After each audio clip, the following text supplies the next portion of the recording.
ಈಗ ಆ ಒಂದು ಶ್ಲೋಕವನ್ನ ಭದ್ರಂ ಕರ್ಣೇಭಿ ಶೃಣುಯಾಮ ದೇವಾಹ ಮಂತ್ರವನ್ನ ಪಠನೆ ಮಾಡ್ಬೇಕು. ದೇವತೆಗಳಿಂದ ನಾವು, ನಮ್ಮಿಂದ ದೇವತೆಗಳು ಅಂತ ನಮಗ್ ಗೊತ್ತಾಯ್ತು. ಇನ್ನ ಶಾಂತಿ ಶಾಂತಿ ಶಾಂತಿ ಅಂತ 3 ಸಲ ಹೇಳ್ತೀವಿ.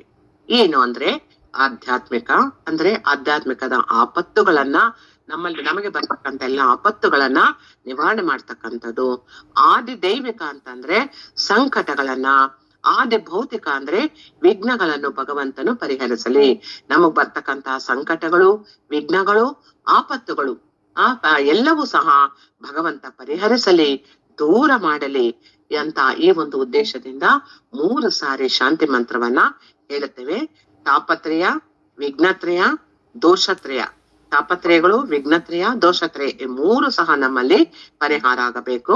ಶಾಂತಿ ಮಂತ್ರಗಳನ್ನ ನಾವು ಶ್ರದ್ಧಾ ಭಕ್ತಿಗಳಿಂದ ಪಾರಾಯಣ ಮಾಡುತ್ತಾ ಧನ್ಯರಾಗಲೇಬೇಕು. ಈ ಒಂದು ಜ್ಞಾನದ ಒಂದು ಪಾರಾಯಣ ಮಾಡ್ತಾ ಆ ಒಂದು ಶಾಂತಿ ಮಂತ್ರವನ್ನ ಪಠಿಸಿದೀವಿ. ಈಗ ಮುಂದಕ್ಕೆ ಕೈವಲ್ಯ ಉಪನಿಷತ್ ಅಂದ್ರೆ ಏನು ಇದನ್ನು ನಮ್ಗೆ ತಿಳಿಸ್ಕೊಡುತ್ತದೆ ಅನ್ನೋದ್ರ ಬಗ್ಗೆ ಚಿಂತನೆಯನ್ನ ಮಾಡೋಣ.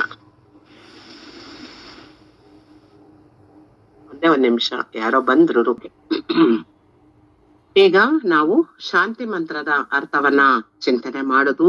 ಶಾಂತಿ ಮಂತ್ರ ಎಷ್ಟು ಪ್ರಮುಖವಾದುದು, ನಮ್ಗೆ ಹೇಗ್ ಮಂಗಳಕರವನ್ನುಂಟು ಮಾಡುತ್ತದೆ, ನಮಗೆ ಜ್ಞಾನವನ್ನ ಕೊಡುತ್ತದೆ, ಮನಸ್ಸನ್ನ ಪ್ರಶಾಂತವಾಗಿಡುತ್ತದೆ, ಬುದ್ಧಿಗೆ ಹೇಗೆ ಚೈತನ್ಯ ಕೊಡುತ್ತದೆ ನಮ್ಗೆ ಅರ್ಥ ಆಯ್ತು. ಈಗ ಕೈವಲ್ಯ ಉಪನಿಷತ್ತು.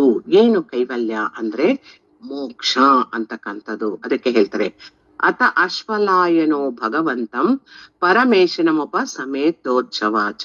ಅಂದ್ರೆ ಅಶ್ವಲಾಯನ ಭಗವಂತಂ ಪರಮೇಶ್ವರನಂ ಉಪಸಮೇತ ಉವಾಚ. ಇಲ್ಲಿ ಏನು ಮುಖ್ಯವಾಗಿ ಹೇಳ್ತಾ ಇದ್ದಾರೆ ಅಂತಂದ್ರೆ, ಅಶ್ವಲಾಯನ ಮಹರ್ಷಿಗಳು ಭಗವಂತನಾದ ಪರಮೇಷ್ಠಿಯನ ಅಂದ್ರೆ ಸೃಷ್ಟಿಕರ್ತನಾಗಿರ್ತಕ್ಕಂತಹ ಭಗವಂತನನ್ನ, ಬ್ರಹ್ಮನನ್ನ ಈ ಅಶ್ವಲಾಯನ ಮಹರ್ಷಿಗಳು ಏನ್ ಮಾಡ್ತಾ ಇದ್ದಾರೆ, ಪೂರ್ಣವಾಗಿ ಆ ಭಗವಂತನನ್ನ, ಬ್ರಹ್ಮನನ್ನ ಶ್ರದ್ಧಾ ಗೌರವ ಭಕ್ತಿ ಪೂರ್ವಕಗಳಿಂದ ಅವರ ಬಳಿ ಸಾರಿ ಪ್ರಶ್ನೆ ಮಾಡ್ತಾ ಇದ್ದಾರೆ. ಅವ್ರು ಹೋಗ್ಬಿಟ್ಟಲ್ಲಿ ಪ್ರಶ್ನೆಯನ್ನ ಮಾಡ್ತಾ ಇದ್ದಾರೆ. ಅಶ್ವಲಾಯನ ಮಹರ್ಷಿಯು ಭಗವಂತನಾದ ಪರಮೇಷ್ಠಿ ಅವನನ್ನ ಸೃಷ್ಟಿಕರ್ತನಾದ ಬ್ರಹ್ಮನನ್ನೇ ಕುರಿತು ಪ್ರಶ್ನೆ ಮಾಡ್ತಾ ಇದ್ದಾರೆ. ಏನು ಅಂತಂದ್ರೆ, ಈ ಕೈವಲ್ಯ ಉಪನಿಷತ್ತಿನಲ್ಲಿ ಅಶ್ವಲಾಯನ ಮಹರ್ಷಿ ಮತ್ತು ಪರಮೇಷ್ಠಿ ಬ್ರಹ್ಮ ಇವರಿಬ್ಬರ ಪ್ರಶ್ನೋತ್ತರಗಳಿಂದ ಆತ್ಮತತ್ವವನ್ನ ತಿಳಿಸಿದಿವಿ ಅಂತ ಹೇಳ್ತಾ ಇದ್ದಾರೆ. ಇಲ್ಲಿ ಏನು ತಿಳಿಸಿದರೆ ಮುಖ್ಯವಾಗಿ ಅಂತಂದ್ರೆ, ಅಶ್ವಲಾಯನ ಮಹರ್ಷಿಗಳು ಮತ್ತು ಪರಮೇಷ್ಠಿ ಬ್ರಹ್ಮ ಇವರಿಬ್ರು ಸಹ ಕೂತ್ಕೊಂಡು ಪ್ರಶ್ನೆ ಮತ್ತು ಉತ್ತರಗಳನ್ನ ಮಾಡ್ಕೊಂಡು ಪೂರ್ಣವಾದ ಏನನ್ನ ತಿಳಿಸ್ಕೊಟ್ಟಿದ್ದಾರೆ ನಮ್ಗೆ, ಆತ್ಮಜ್ಞಾನವನ್ನ, ಆತ್ಮತತ್ವದ ಪೂರ್ಣ ಸಾರವನ್ನ ತಿಳಿಸಿದ್ದಾರೆ. ಹೀಗೆ ಅಶ್ವಲಾಯನ ಮಹರ್ಷಿಯು ಋಗ್ವೇದದಲ್ಲಿ ತುಂಬಾ ಪ್ರಸಿದ್ಧವಾಗಿರ್ತಕ್ಕಂಥವ್ರು. ಅಶ್ವಲಾಯನ ಮಹರ್ಷಿಗಳು. ಅಶ್ವಲಾಯನ ಮಹರ್ಷಿಯ ಗೋತ್ರ ಪ್ರವರ್ತಕರು ಆಗಿರ್ತಕ್ಕಂಥವ್ರು, ಮಂತ್ರದಷ್ಟಾರನು ಆಗಿರ್ತಕ್ಕಂಥವ್ರು. ಇಂಥ ಮಹರ್ಷಿಯು ಏನ್ ಹೇಳ್ತಾ ಇದ್ದಾರೆ ನಮ್ಗೆ ಅಂತಂದ್ರೆ, ಸೃಷ್ಟಿಕರ್ತನಾದ ಬ್ರಹ್ಮನ ಬಳಿಗೆ ಬಂದು ಮೊದಲನೇದಾಗಿ ನಮಸ್ಕಾರಗಳನ್ನ ಮಾಡಿದ್ರು. ಸೃಷ್ಟಿಕರ್ತನಾದ ಬ್ರಹ್ಮನ ಬಳಿಗೆ ಬಂದ್ರು. ಆ ಬ್ರಹ್ಮನ ಬಳಿಗೆ ಬಂದ್ ಏನ್ ಮಾಡಿದ್ರು, ನಮಸ್ಕಾರಗಳನ್ನ ಮಾಡ್ಬಿಟ್ಟು ನಾನೀಗೊಂದು ಪ್ರಶ್ನೆಯನ್ನ ಕೇಳುತ್ತೇನೆ ಅಂತ ಹೇಳ್ತಾ ಇದ್ದಾರೆ. ಏನ್ ಕೇಳಿದ್ರು ನೋಡೋಣ. ಇಲ್ಲಿ ಅಂದರೆ ಅನಂತರ ಎಂದರ್ಥ. ಅಂತ ಅಂದ್ರೆ ಕೈವಲ್ಯ ಉಪನಿಷತ್ ಅಂದ್ರೆ ಅನಂತರ ಅಂತ. ಅಂದ್ರೆ ಸಾಧನ ಚತುಷ್ಟಯ ಸಂಪನ್ನನಾಗಿರ್ತಕ್ಕಂಥವನು. ಸಾಧನ ಚತುಷ್ಟಯಗಳು ಅಂದ್ರೆ ಯಾವುದು? ಮನಸ್ಸು, ಬುದ್ಧಿ, ಚಿತ್ತ, ಅಹಂಕಾರಗಳು. ಈ ಒಂದು ಸಾಧನ ಚತುಷ್ಟಯಗಳಿಗೆ ಸಂಪನ್ನನಾಗಿ ಅಶ್ವಲಾಯನ ಮಹರ್ಷಿಯು ತತ್ವವನ್ನ ತಿಳಿಯುವುದಕ್ಕಾಗಿ ಆದಿಗುರುವಾಗಿರ್ತಕ್ಕಂಥವ್ರು. ಯಾರು ಆದಿಗುರು? ಬ್ರಹ್ಮನ ಹತ್ತಿರಕ್ಕೆ ಬಂದಿದ್ದಾರೆ. ಯಾರು? ಅಶ್ವಲಾಯನ ಮಹರ್ಷಿಗಳು ಬ್ರಹ್ಮನ ಹತ್ತಿರಕ್ಕೆ ಬಂದು ಈ ಒಂದು ತತ್ವವನ್ನ ನಮ್ಗೆ ತಿಳಿಸ್ಕೊಡಿ ಅಂತ ಅನ್ಬಿಟ್ಟು ಕೂತ್ಕೊಂಡಿದ್ದಾರೆ. ಬ್ರಹ್ಮನು ಸೃಷ್ಟಿಕರ್ತನಾದ ಭಗವಂತ. ಹೌದು, ಬ್ರಹ್ಮನೇ ನಮಗ್ ಗೊತ್ತಿದೆ ಸೃಷ್ಟಿಕರ್ತ, ಅವನೇ ಅಂತಕ್ಕಂಥದ್ದು. ಅವನೇ ಬ್ರಹ್ಮ ವಿದ್ಯಾಚಾರ್ಯನು ಆಗಿರ್ತಕ್ಕಂಥನು. ಯಾರು ಬ್ರಹ್ಮ ತತ್ವವನ್ನ, ಬ್ರಹ್ಮ ಜ್ಞಾನವನ್ನ ತಿಳಿಯಬಯಸ್ತಕ್ಕಂತಹ ಶಿಷ್ಯ ಏನ್ ಮಾಡ್ತಾನೆ, ತಾನೇ ಸ್ವತಃ ಎಷ್ಟೇ ಪಂಡಿತೋತ್ತಮನಾಗಿ ಮಹರ್ಷಿ ಆಗಿದ್ದರೂ ಸಹ ಅವನು ಒಬ್ಬ ಸದ್ಗುರುವಿನ ಬಳಿಗೆ ಹೋಗಿ ಆ ಸದ್ಗುರುವಿನ ಸನ್ನಿಧಾನದಲ್ಲೇ ಕುಳಿತುಕೊಂಡು ಸದ್ಗುರು ಸೇವೆಯನ್ನ ಮಾಡುತ್ತಾ ಅವನಿಂದಲೇ ತತ್ವವನ್ನ ತಿಳಿದುಕೊಳ್ಬೇಕು. ಏನೇ ಆಗ್ಲಿ ನನಗ್ ಗೊತ್ತಿದೆಪ್ಪ, ನನಗೇನೆಲ್ಲ ಓದಿದ ಅರ್ಥ ಆಗುತ್ತೆ, ನಾನೇನೆಲ್ಲೂ ಹೋಗ್ಬೇಕಾಗಿಲ್ಲ, ನಾನೆಲ್ಲೇ ಇರ್ತೀನಿ ಅಂದ್ರೆ ಆಗೋದಿಲ್ಲ. ಅದಕ್ಕೆ ಏನ್ ಹೇಳಿದ, ನಾವೇನೇ ಗೊತ್ತಿದ್ರು ಸಹ ನಾವು ಸದ್ಗುರುವಿನ ಸನ್ನಿಧಾನದಲ್ಲಿ ಹೋಗಿ ಕುಳಿತುಕೊಂಡು ಆಗ ಆ ಒಂದು ಸದ್ಗುರು ಸೇವೆಯನ್ನ ಮಾಡ್ತಾ ಮಾಡ್ತಾ ನಾವು ಆ ಜ್ಞಾನವನ್ನ ಪಡ್ಕೋಬೇಕು. ಯಾವಾಗಲೂ ನೋಡಿ, ಸೇವೆ ಮಾಡಿ ಫಲವನ್ನ ಪಡಿಬೇಕು. ಗುರುಗಳ ಸೇವೆ ಎಷ್ಟು ಮಾಡ್ತೀವೋ ಅಷ್ಟು ನಮಗೆ ಗುರುಗಳ ಅನುಗ್ರಹ, ಪೂರ್ಣವಾದ ಕರುಣೆ, ಆಶೀರ್ವಾದ ನಮಗೆ ತುಂಬಾ ಚೆನ್ನಾಗಿ ದೊರಕುತ್ತೆ. ಆವಾಗ ಅವರು ನಮ್ಗೆ ಪೂರ್ಣವಾದ ಜ್ಞಾನವನ್ನ, ಆ ಶಿಷ್ಯನಿಗೆ ಏನ್ ಬೇಕೋ ಆ ಜ್ಞಾನವನ್ನ ಪೂರ್ಣವಾಗಿ ಅವರು ಅನುಗ್ರಹಿಸ್ತಾ ಹೋಗ್ತಾರೆ ಸದ್ಗುರುಗಳು. ಅದಕ್ಕೆ ನಾವು ಯಾವಾಗ್ಲೂ ಸಹ ಗುರು ಸೇವೆಯನ್ನ ಶ್ರದ್ಧಾ ಭಕ್ತಿಗಳಿಂದ ಮಾಡ್ಬೇಕು ಅಂತಕ್ಕಂಥದ್ದು ಬಹಳ ಮುಖ್ಯವಾಗಿರ್ತಕ್ಕಂಥದ್ದು. ಆ ರೀತಿ ಮಾಡಿದಾಗ ಅವರಿಂದಲೇ ನಮಗೆ ತತ್ವವನ್ನ ತಿಳಿದುಕೊಳ್ಳೋದಕ್ಕೆ ಸಾಧ್ಯವಾಗುತ್ತೆ. ಸ್ವತಂತ್ರವಾಗಿ ಬ್ರಹ್ಮ ತತ್ವವನ್ನ ಯಾವತ್ತೂ ಸಹ ವಿಚಾರ ಮಾಡ್ಬಾರ್ದೆ. ನನಗ್ ಗೊತ್ತಿದೆ ಬಿಡು ಬ್ರಹ್ಮತತ್ವ ಅಂದ್ರೆ ಏನು, ಬ್ರಹ್ಮನೇ ಅಹಂ ಬ್ರಹ್ಮಾಸ್ಮಿ ನಂಗೆ ಗೊತ್ತಿದೆ ಅಂತ ನಾನು ವಿಚಾರ ಮಾಡಕ್ಕೆ ಹೋಗ್ಲೇಬಾರದು. ಶಂಕರರು ಅದಕ್ಕೆ ಹೇಳ್ತಾ ಇದ್ದಾರೆ, ಗುರುವಿನ ಅನುಗ್ರಹ ಪಡೆಯಲೇಬೇಕು. ಆ ರಹಸ್ಯವನ್ನ ತಿಳಿದೆ ಅಶ್ವಲಾಯನ ಮಹರ್ಷಿಯು ಬ್ರಹ್ಮನ ಬಳಿಗೆ ಹೋಗಿ ಈ ಪ್ರಶ್ನೆಯನ್ನ ಮಾಡೋದಕ್ಕೆ ಪ್ರಾರಂಭ ಮಾಡ್ತಾರೆ. ಮುಖ್ಯವಾಗಿ ಕೈವಲ್ಯ ಅಂದರೆ ಮೋಕ್ಷ, ತಾನೇ ತಾನಾಗಿ ಇರುವುದು. ಎಲ್ಲಾ ರೀತಿಯ ಪಾತ್ರವನ್ನ ನಾವು ವಹಿಸ್ತಾ ಇದ್ದೀವಿ, ನಾಟಕವನ್ನ ಮಾಡ್ತಾ ಇದ್ದೀವಿ. ನಾನಾಗಿ ಉಳಿಯುವುದೇ ಕೈವಲ್ಯ. ನಾವು ಕೇವಲ ಒಂದು ಪಾತ್ರಧಾರಿಗಳಾಗಿ ಬಂದಿದ್ದೀವಿ. ನಾಟಕದ ಒಂದು ಪಾತ್ರವನ್ನ ಕೊಟ್ಟಿದ್ದಾರೆ, ಅದು ನಾವು ನಾಟಕವನ್ನ ಪ್ರತಿನಿತ್ಯ ಎಲ್ಲ ನೋಡಿ, ಬೆಳಗ್ಗೆಯಿಂದ ನಾವು ಎಷ್ಟೋ ಸರಿ ಚಿಂತನೆ ಮಾಡಿದ್ದೀವಿ. ಬೆಳಗಿಂದ ರಾತ್ರಿವರೆಗೂ ಎಷ್ಟು ನಾವು ಪಾತ್ರಗಳನ್ನ ನಿರ್ವಹಿಸ್ತೀವಿ, ಒಂದೇ ಪಾತ್ರದಲ್ಲಂತೂ ಇರೋದಿಲ್ಲ. ಆದ್ರೆ ಎಲ್ಲಾ ಪಾತ್ರಗಳನ್ನ ನಿರ್ವಹಿಸಿದ ನಾಟಕ ಮುಗಿದ ಮೇಲೆ ಉಳಿತಕ್ಕಂಥದ್ದು ನಾನು ಆತ್ಮ ಮಾತ್ರ. ಈ ಆತ್ಮ ಅಂತ ಏನು ಉಳಿತದೆ ಅದೊಂದೇ ಕೈವಲ್ಯ. ಇಲ್ಲಿ ತನಕ ಮಾಡಿದ ನಾಟಕದ ಪಾತ್ರಗಳೆಲ್ಲ ಯಾವುದು? ಈ ಶರೀರಕ್ಕೆ ಸಂಬಂಧಪಟ್ಟಂತಹ ದೇಹ, ಮನಸ್ಸು, ಬುದ್ಧಿಗಳಿಗೆ ಸಂಬಂಧಪಟ್ಟಂತೆ ಪ್ರತಿನಿತ್ಯ ನಮ್ಮ ಜೀವನವನ್ನ ನಾವು ನಡೆಸ್ತಾ ಇದ್ದೀವಿ. ಎಲ್ಲ ನಾಟಕದ ಪಾತ್ರಗಳನ್ನ ನಿರ್ವಹಿಸಿ ಒಂದು ಸಾರಿ ಸುಖ, ಒಂದು ಸಾರಿ ಸಂತೋಷ, ಒಂದು ಸಾರಿ ಕಷ್ಟ, ಒಂದು ಸಾರಿ ಗೆಲುವು, ಒಂದು ಸಾರಿ ಅಹಂಕಾರ, ಒಂದು ಸಾರಿ ರಾಜ, ಈ ರೀತಿ ಅನೇಕ ಪಾತ್ರಗಳನ್ನ ನಾವು ವಹಿಸ್ತಾ ಬಂದಿದ್ದೀವಿ. ಈ ಎಲ್ಲ ಪಾತ್ರಗಳು ಮುಗಿದ ಮೇಲೆ ಉಳಿಯುವುದು ಯಾವುದು? ಅದೇ ಕೈವಲ್ಯ. ಯಾವುದು ಕೈವಲ್ಯ ಅಂದ್ರೆ ನಾನು ಶುದ್ಧ ಚೈತನ್ಯ ಸ್ವರೂಪವಾಗಿ ಉಳಿಯುವುದೇ ಕೈವಲ್ಯ ಎಂದು ಅರ್ಥ. ಸ್ಪಷ್ಟವಾಗಿ ಅರ್ಥ ಆಯ್ತಲ್ವಾ? ಎಲ್ಲ ಮುಗಿದ್ಮೇಲೆ ಉಳಿತಕ್ಕಂಥದ್ದು ಯಾವುದು? ನಾನೊಬ್ನೇ. ಯಾರು ನಾನು ಅಂದ್ರೆ ಆತ್ಮ ಸ್ವರೂಪಿ. ನಾನು ಶುದ್ಧ ಚೈತನ್ಯ ಆತ್ಮ ಸ್ವರೂಪಿ. ಈ ನಾನೊಬ್ನೇ ಉಳಿತಕ್ಕಂಥದ್ದು, ಅದಕ್ಕೆ ಕೈವಲ್ಯ ಅಂತ ಅರ್ಥ. ಕೇವಲ ಅರಿವು ಆನಂದ, ಅನಂತ ಆನಂದ ಸ್ವರೂಪವೇ ಕೈವಲ್ಯ ಅಂತ ಹೇಳುವುದು. ಅನಂತ ಆನಂದ, ಆನಂದ ಎಲ್ಲಿದೆ? ಎಲ್ಲಾದ್ರೂ ಸಿಗುತ್ತಾ? ಸದ್ಗುರುವಿನ ಬಳಿಗೆ ಹೋಗಿ ಕುಳಿತುಕೊಂಡು, ಈಗ ಅಶ್ವಲಾಯನ ಮಹರ್ಷಿಗಳು ಪರಮೇಶ್ವರಿ ಅಂತ ಕುಳಿತುಕೊಂಡು ಹೇಳ್ತಾ ಇದಾರಲ್ಲ, ಪ್ರಶ್ನೆ ಕೇಳಿ ಉತ್ತರಗಳನ್ನ, ಇಲ್ಲಿ ಸಿಗ್ತಕ್ಕಂತಹ ಸದ್ಗುರುವಿನ ಬಳಿ ಕುಳಿತು ಸೇವೆ ಮಾಡುತ್ತಾ ಆ ಜ್ಞಾನವನ್ನ ಪಡ್ಕೊಂಡು ಪೂರ್ಣವಾದ ಶುದ್ಧ ಚೈತನ್ಯ ಸ್ವರೂಪ ನಾನೇ, ಇನ್ಯಾರು ಅಲ್ಲ, ನಾನೇ ಅಹಂ ಬ್ರಹ್ಮಾಸ್ಮಿ ತತ್ವಮಸಿ ಅಮೃತಮೇ ಅಂತ ತಿಳಿಸ್ತಾರಲ್ಲ, ಇದೇ ನಿಜವಾದ ಕೈವಲ್ಯ. ಇದೇ ಕೈವಲ್ಯ ಉಪನಿಷತ್ತು. ಈ ಆನಂದ ನನ್ನೊಳಗೆ ಇದೆ. ಎಲ್ಲೂ ಸಿಗ್ತಕ್ಕಂಥದ್ದಲ್ಲ. ಸದ್ಗುರುವಿನ ಬಳಿ ಹೋಗಿ ಸಾಧನೆ ಮಾಡಿದಾಗ ನನ್ನೊಳಗಿರುವ ಆನಂದವನ್ನ ನನಗೆ ತೋರಿಸಿಕೊಡ್ತಾರೆ, ಸ್ಪಷ್ಟಪಡಿಸ್ತಾರೆ. ನೀನು ಆನಂದ ಸ್ವರೂಪಿ, ಅಮೃತಮಯ ಆಗಿರ್ತಕ್ಕಂಥವನು. ಯಾತಕ್ ಚಿಂತೆ ಮಾಡ್ತಾ ಇದೀಯಾ?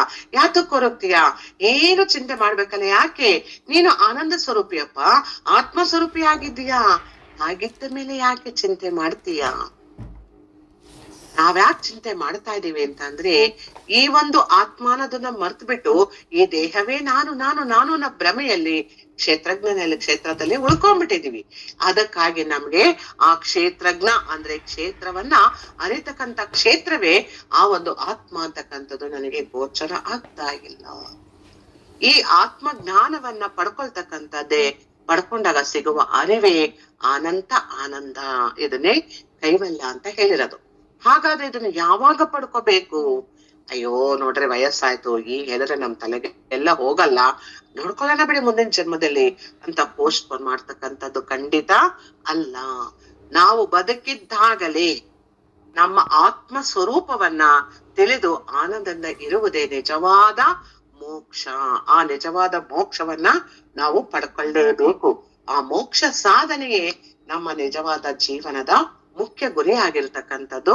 ಅದಕ್ಕಾಗಿ ಅಶ್ವದಾಯ ಭಗವಂತ ಚತುರ್ಮುಖ ಬ್ರಹ್ಮನು ವೇದಾಂತದಲ್ಲಿ ಹಿರಣ್ಯ ಗರ್ಭವೇ ಅಶ್ವ ಎಂಬ ಋಷಿಯು, ಹಿರಣ್ಯ ಗರ್ಭ ಅಂತ ಹೇಳ್ತೀವಲ್ಲ, ಅವರಲ್ಲಿ ಅಶ್ವ ಋಷಿಗಳು. ಅಥ ಅಂದರೆ ಗುರುವಿಗೆ ಆದಿಗುರು ನನ್ನ ನಿಜ ಸ್ವರೂಪವನ್ನ ಅರಿಯುವಂಥದ್ದೇ ಮುಖ್ಯವಾಗಿರ್ತಕ್ಕಂಥದ್ದು. ಗುರುಗಳು ಅವರ ಹೇಗಿರ್ಬೇಕು, ಅವರು ಸಂಪ್ರದಾಯಗಳನ್ನ ತಿಳಿದಿರಬೇಕು, ಜ್ಞಾನವನ್ನ ಪಡೆದಿರ್ತಕ್ಕಂಥ ಗುರುವಾಗಿರ್ಬೇಕು. ತದ್ವಿದ್ಯೆ ಪ್ರಣಿಪಾತೇನ, ಇದು ಮುಖ್ಯ. ಏನು ಅಂತಂದ್ರೆ ಶಿಷ್ಯ ಪ್ರಶ್ನೆಗಳನ್ನ ಕೇಳ್ತಾ ಇರ್ಬೇಕು, ಗುರುಗಳು ಅದರ ರಹಸ್ಯವನ್ನ ಉತ್ತರಗಳನ್ನ ನೀಡ್ತಾ ಇರ್ಬೇಕು. ಇಂಥ ಒಂದು ಗುರುವನ್ನ ನಾವು ಆಶ್ರಯಿಸಲೇಬೇಕು, ಆ ವಿಷಯಗಳನ್ನ ತಿಳ್ಕೋಬೇಕು, ತತ್ವಜ್ಞಾನವನ್ನ ನಾವು ಪಡ್ಕೊಳ್ಳತಕ್ಕಂಥದ್ದು. ಇಲ್ಲಿ ಯಾವ ಪ್ರಶ್ನೆ ನಮ್ಮ ಸಂಸಾರಕ್ಕೆ ಸಂಬಂಧಪಟ್ಟ ಪ್ರಶ್ನೆ ಅಲ್ಲ. ಅದಕ್ಕೆ ಸ್ವಾಮೀಜಿ ಹೇಳ್ತಾ ಇರ್ತಾರೆ, ಏನಂದ್ರೆ ಎಲ್ರೂ ಬರ್ತಾರೆ ಪಾಪ, ತಪ್ಪು ಅಂತ ಅಲ್ಲ, ಅವರ ಪ್ರಾಬ್ಲಮ್ಸ್ ನ ಸಂಸಾರದ ಸಮಸ್ಯೆಗಳು, ಅವರ ಆರೋಗ್ಯಕ್ಕೆ ಸಂಬಂಧಪಟ್ಟಿದ್ದು, ಇವುಗಳನ್ನೇ ಎಲ್ಲ ಕೇಳ್ಕೊಂತಾ ಇರ್ತಾರೆ. ಅದು ಒಂದು ಭಾಗ. ಆದ್ರೆ ಯಾರು ಸಹ ಬಂದು ನನಗೆ ಆತ್ಮಜ್ಞಾನ ಬೇಕು, ನನ್ನ ಆತ್ಮ ಸ್ವರೂಪವನ್ನ ನಾನು ತಿಳ್ಕೋಬೇಕು, ನನ್ನ ಆತ್ಮ ಸ್ವರೂಪದಿಂದ ನಾನು ಹೇಗೆ ಶುದ್ಧ ಚೈತನ್ಯ ಸ್ವರೂಪ ಆಗಕ್ ಸಾಧ್ಯ ಅನ್ನೋದನ್ನ ನಾನು ತಿಳ್ಕೊಳ್ಳೇಬೇಕು ಅಂತಕ್ಕಂತ ಪ್ರಶ್ನೆಯನ್ನ ಕೇಳಿ ಕುಳಿತುಕೊಂಡು ಅದರ ಬಗ್ಗೆ ಚಿಂತನೆ ಮಾಡ್ತಕ್ಕಂಥವರ ಸಂಖ್ಯೆ ವಿರಳ, ದುರ್ಲಭ. ಇದು ಬೇಕು. ಇದು ಬಂದಾಗ ನೋಡಿ, ನನಗೆ ಆ ಆಸೆ, ಆ ಮುಮುಕ್ಷತ್ವ, ತೀವ್ರತೆ, ತುರೀಯ ಸ್ಥಿತಿ ಅಂತ ಹೇಳ್ತೀವಲ್ಲ, ಆ ಭಾವನೆ ನನಗ್ ಬರ್ಬೇಕು.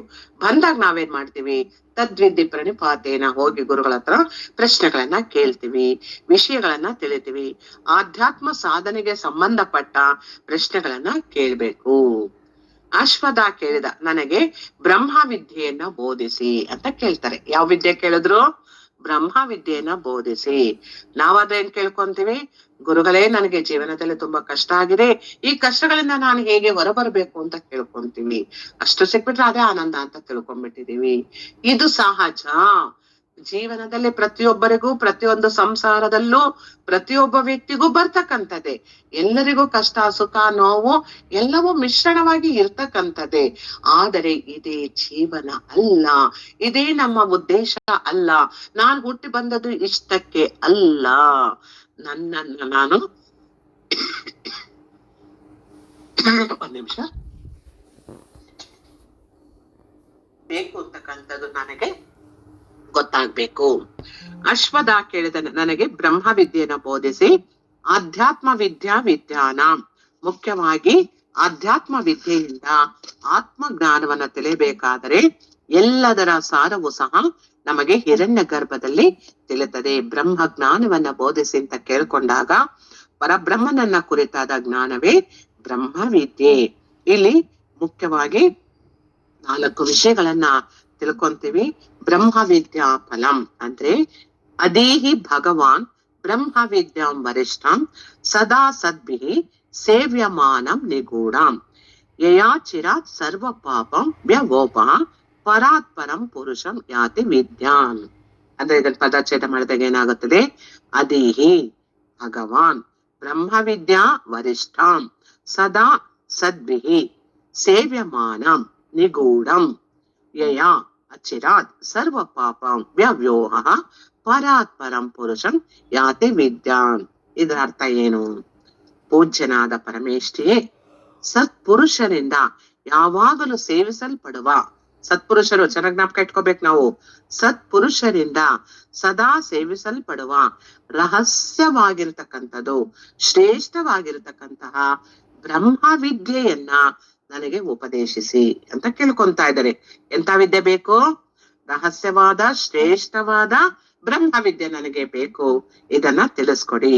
ಯಾಕೆಂದ್ರೆ ಈ ಒಂದು ಬ್ರಹ್ಮ ವಿದ್ಯೆಯನ್ನ ತಿಳಿದುಕೊಂಡರೆ ಎಲ್ಲ ಪಾಪಗಳನ್ನು ಕಳೆದುಕೊಳ್ಳೋಕೆ ಸಾಧ್ಯ ಆಗುತ್ತದೆ. ನಾವು ಎಷ್ಟು ಜನ್ಮಗಳಿಂದ ಮಾಡಿರುವ ಎಲ್ಲ ಪಾಪಗಳನ್ನು ಸಹ ಕಳೆದುಕೊಳ್ಳೋದಕ್ಕೆ ಇರುವುದು ಒಂದೇ ಮಾರ್ಗ, ಬ್ರಹ್ಮ ವಿದ್ಯೆ.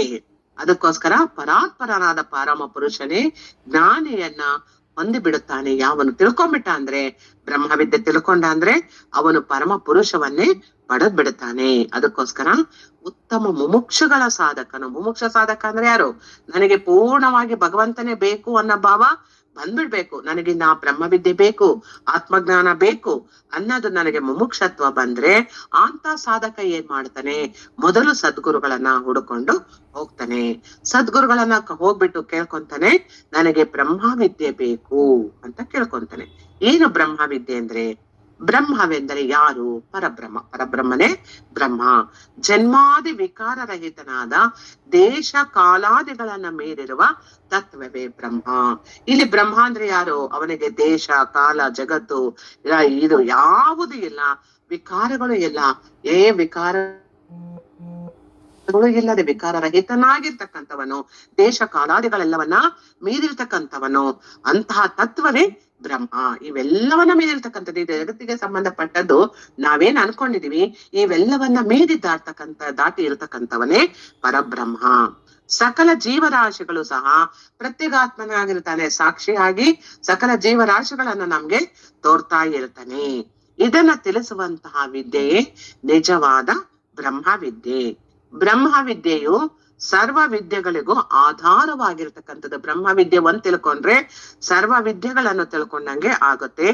ಸರ್ವ ವಿದ್ಯಾ ಅಂತ ಅಂದ್ರೆ ಪ್ರತಿಷ್ಠಾ ಅಂದ್ರೆ ಅಥರ್ವ ವೇದದ ಒಂದು ಅರ್ಥವನ್ನ ಮುಂಡೋಕೋಪನಿಷತ್ತು ತಿಳಿಸ್ತಕ್ಕಂಥದ್ದು. ಈ ರೀತಿಯಾಗಿ ಬ್ರಹ್ಮ ವಿದ್ಯಾ ಫಲವನ್ನ ನಾವು ಪಡಿತೀವಿ. ಜ್ಞಾನಿಗಳು, ಋಷಿ ಮುನಿಗಳು, ಸಾಧು ಸಂತರು, ತಪಸ್ವಿಗಳು, ಸನ್ಯಾಸಿಗಳು ಇವರೆಲ್ಲರ ಸಂಪತ್ತು ಯಾವುದು? ನಮ್ಮೆಲ್ಲರ ಸಂಪತ್ತು ಹಣ, ಪ್ರೀತಿ, ವಿಶ್ವಾಸ ಇವುಗಳು. ಆದರೆ ಅವರದು ಯಾವುದು? ಸನ್ಯಾಸಿಗಳ ಸಂಪತ್ತು ಬ್ರಹ್ಮವಿದ್ಯೆ. ಅವ್ರಿಗೆ ಬ್ರಹ್ಮವಿದ್ಯೆ ನಿಜವಾದ ಸಂಪತ್ತು. ಇದು ಎಲ್ಲಿಂದ ಸಿಗುತ್ತೆ? ಇಂಥ ಒಂದು ಸಂಪತ್ತನ್ನ ಸನ್ಯಾಸಿಗಳು ಪಡ್ಕೊಳ್ಳೋ ಸಂಪತ್ತನ್ನ ಬ್ರಹ್ಮವಿದ್ಯೆ ಎಲ್ಲಿಂದ ಸಿಗುತ್ತದೆ? ಸದ್ಗುರುಗಳ ಕೃಪಾನುಗ್ರಹದಿಂದ ಮಾತ್ರ ನಮಗೆ ಅರ್ಥವಾಗೋದಕ್ಕೆ ಸಾಧ್ಯವಾಗುತ್ತೆ. ಇಲ್ಲಿಂದ್ರೆ ಸಾಧ್ಯವಿಲ್ಲ. ಅದಕ್ಕೆ ಇದು ನಿಗೂಢವಾದ ಹೆಸರಾಗಿದೆ. ಅತ್ಯಂತ ಶ್ರೇಷ್ಠವೂ ಮಂಗಳಕರವಾದದ್ದು ಆಗಿದೆ. ಇಂಥ ಒಂದು ಬ್ರಹ್ಮ ವಿದ್ಯಾ ಫಲ ಏನು, ಆ ವಿದ್ಯೆಯನ್ನ ನಾವ್ ಯಾಕೆ ತಿಳ್ಕೋಬೇಕು ಅನ್ನೋದನ್ನ ಮಾಡ್ತದೆ. ಈ ಬ್ರಹ್ಮ ವಿದ್ಯೆಯಿಂದ ಏನಾಗುತ್ತದೆ? ಬ್ರಹ್ಮ ವಿದ್ಯೆ ಒಂದನ್ನ ನಾವು ಚೆನ್ನಾಗಿ ಕಲ್ತ್ಕೊಂಡಿದ್ದೆ ಆದ್ರೆ ನಮ್ಮ ಪಾಪ ಪುಣ್ಯ ಪಾಪಗಳು ಏನಿದೆ ಎರಡನ್ನೂ ಸಹ ಏನ್ ಮಾಡುತ್ತದೆ? ಇಲ್ಲಿ ಸುಟ್ಟು ಬೂದಿ ಮಾಡಿಬಿಡ್ತದೆ. ಆಗ ಬ್ರಹ್ಮಜ್ಞಾನಿ ಏನ್ ಮಾಡ್ತಾನೆ? ಪರಮ ಪುರುಷವನ್ನೇ ಹೊಂದುತ್ತಾನೆ. ಯಾವಾಗ ನಮ್ಮಲ್ಲಿ ಮಾಡಿರ್ತಕ್ಕಂತಹ ಒಂದು ಪುಣ್ಯ ಪಾಪಗಳು ಏನಿದೆ ಅದು ಸುಟ್ಟು ಬೂದಿ ಆಗ್ಬಿಡ್ತು ಅಂದ್ರೆ ಇನ್ನೇನು ಉಳಿದಿರೋದಿಲ್ಲ. ಪೂರ್ಣವಾದ ಅಮೃತಮಯವಾಗಿರ್ತಕ್ಕಂಥ ಜ್ಞಾನವೇ ಉಳಿತದೆ. ಯಾವಾಗ ಆ ಜ್ಞಾನ ಉಳಿತೋ ಬ್ರಹ್ಮಜ್ಞಾನ, ಆವಾಗ ಅವನು ಪರಮ ಪುರುಷವನ್ನೇ ಹೊಂದುತ್ತಾನೆ. ಬ್ರಹ್ಮಜ್ಞಾನಿಗೆ ಜನ್ಮಗಳು ಅನ್ನತಕ್ಕಂಥದ್ದು ಇಲ್ಲ, ಪುನರ್ಜನ್ಮವೂ ಇಲ್ಲ, ದೇಹಗಳು ಅಂತರವೂ ಇಲ್ಲ. ಯಾಕೆ? ಅವನು ಪೂರ್ಣವಾದ ಮೋಕ್ಷ ಸಾಧನೆ ಮಾಡ್ಬಿಟ್ಟಿದ್ದಾನೆ. ಅದಕ್ಕಾಗಿ ಅವನಿಗೆ ಡೈರೆಕ್ಟ್ ಮೋಕ್ಷ ಸಿಕ್ಬಿಟ್ಟಿರೋದ್ರಿಂದ ಅವನು ಮತ್ತೆ ದೇಹಾಂತರಗಳನ್ನ ಬದಲಾಯಿಸೋದಿಲ್ಲ, ಪುನರ್ಜನ್ಮಗಳು ಅವನಿಗೆ ಇರೋದಿಲ್ಲ. ಯಾಕೆಂದ್ರೆ ಅವನು ಜನ್ಮಾಂತರಕ್ಕೆ ಹೇತವಾದ ಪುಣ್ಯವಾಗಲಿ ಪಾಪವಾಗಲಿಲ್ಲ. ನಾವು ಪುಣ್ಯ ಪಾಪಗಳ ಅನುಸಾರವಾಗಿ ನಾವು ಜನ್ಮಗಳನ್ನ ತಾಳುತ್ತಾ ಬರ್ತೀವಿ. ಪ್ರತಿಯೊಂದು ಜನ್ಮವು ಪುಣ್ಯ ಪಾಪಗಳ ಅನುಸಾರವಾಗಿ ನಾವು ಹುಡ್ತಾ ಬರ್ತೀವಿ.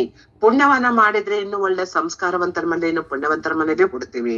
ಪಾಪಗಳನ್ನ ಮಾಡಿದ್ರೆ ಮತ್ತೆ ಹೋಗ್ತೀವಿ ಕಳ್ಳರ ಮನೆಯಲ್ಲೋ, ಸುಳ್ಳರ ಮನೆಯಲ್ಲೋ, ಕೆಟ್ಟ ವಾತಾವರಣ ಇರ್ತಕ್ಕಂಥ ಮನೆಗಳಲ್ಲೂ ನಾವು ಹುಡ್ತೀವಿ. ಅದಕ್ಕೆ ಯಾವಾಗ ಯಾರು ಬ್ರಹ್ಮಜ್ಞಾನಿ ಆಗ್ತಾನೆ, ಶುದ್ಧ ಚೈತನ್ಯ ಸ್ವರೂಪನ ಒಂದು ಜ್ಞಾನವನ್ನು ಪಡ್ಕೊಳಕ್ ಅವನು ಹೋಗ್ತಾನೆ ಅಂತ ಅವ್ನು ಪಡ್ಕೊಂಡ್ಮೇಲೆ ಅವನಿಗೆ ಯಾವ ಪುಣ್ಯವೂ ಇಲ್ಲ, ಪಾಪವಿಲ್ಲ. ಯಾಕೆ? ಈ ಪುಣ್ಯ ಪಾಪಗಳಿರೋದೇ ಅದಕ್ಕೆ, ಈ ದೇಹಕ್ಕೆ ಅಷ್ಟೇ ಹೊರತು ನನಗಂತೂ ಅಲ್ಲ. ಇದು ಸ್ಪಷ್ಟವಾಗಬೇಕು. ಬ್ರಹ್ಮ ಜ್ಞಾನೋದಯವಾದಾಗಲೇ ಜ್ಞಾನಿಯು ಬ್ರಹ್ಮವನ್ನ ಹೊಂದುತ್ತಾನೆ. ಇಂಥ ಬ್ರಹ್ಮವಿದ್ಯೆಯನ್ನ ನಾವು ಪಡೆದುಕೊಂಡು ಮೋಕ್ಷವನ್ನ ಪಡೆದುಕೊಳ್ಳುವಂತಾಗ್ಬೇಕು. ದೇಹ ಮನಸ್ಸು ಬುದ್ಧಿಗಳಿಗೆ ಸಂಬಂಧಪಟ್ಟಂತೆಯೇ ಪ್ರತಿ ನಿತ್ಯವೂ ಪ್ರತಿ ಕ್ಷಣವೂ ಸುಖ ದುಃಖ ನೋವು ಸಂಕಟಗಳು ಆನಂದ ಎಲ್ಲವೂ ನಡೀತಾ ಇರ್ತಕ್ಕಂಥದ್ದು ಈ ದೇಹ ಮನಸ್ಸು ಬುದ್ಧಿಗಳಿಗೆ ಹೊರತು ನನಗಲ್ಲ. ನಾನು ಕೇವಲ ಆತ್ಮಸ್ವರೂಪಿ, ಇದಕ್ಕೂ ನನಗೆ ಯಾವ ಸಂಬಂಧವೂ ಇಲ್ಲ. ಅದಕ್ಕೆ ಹೇಳ್ತಾನೆ, ನಮಗ್ ನಾವು ಹೇಳ್ಕೋಬೇಕಾದ್ರೆ ಇದು ಭಾರತಿ ಪ್ರಕಾಶ್ ಅವ್ರಿಗೆ ಬುದ್ಧಿ ಹೇಳ್ಬೇಕು. ಯಾಕೆಂದ್ರೆ ಅವರು ಹೇಳಿದ ಮಾತು ಕೇಳ್ತಾ ಇಲ್ಲ. ಭಾರತಿ ಪ್ರಕಾಶ್ ನಾನಲ್ಲ, ಹೊಗಳಿಕೆ ಇರಬಹುದು, ತೆಗಳಿಕೆ ಇರಬಹುದು, ಸುಖವಿರಬಹುದು, ದುಃಖ ಇರಬಹುದು, ಪುಣ್ಯ ಪಾಪಗಳಿರ್ಬಹುದು, ಎಲ್ಲವೂ ಸಹ ಭಾರತಿ ಪ್ರಕಾಶ್ಗೆ ಹೊರತು ನನಗಂತೂ ಅಲ್ಲ. ಯಾಕೆ? ಈ ದೇಹಕ್ಕೆ ಇಟ್ಟಂತ ಹೆಸರು ಮಾತ್ರ. ನಾನು ಆತ್ಮಸ್ವರೂಪಿ ಆಗೋದ್ರಿಂದ ನನಗೆ ಯಾವ ಹೆಸರು ಇಲ್ಲ.